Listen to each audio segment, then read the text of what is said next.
Les membres du conseil de surveillance de Vivendi ont tranché, Bouygues est écarté. C'est Altice, la maison mère de Numéricable, qui entre en négociation exclusive pour le rachat de SFR.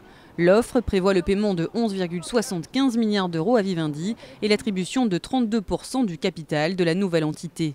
Pour Vivendi, la proposition d'Altis permettra au groupe de devenir un acteur majeur des médias sur le marché européen. Les salariés, eux, demandent des garanties écrites du maintien de leur emploi. Ce qui est important aujourd'hui pour les salariés, c'est d'avoir un accord qui précise dans quelles conditions et pendant combien de temps l'emploi va être maintenu chez SFR ou dans le prochain groupe.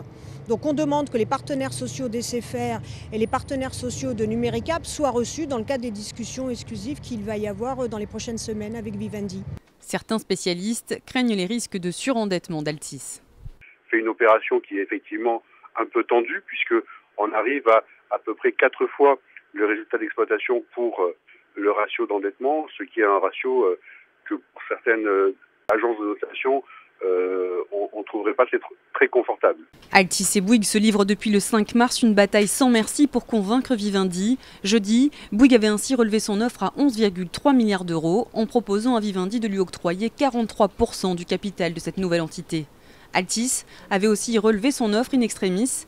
Initialement, elle était de 10,9 milliards d'euros et 32% du capital de la société fusionnée.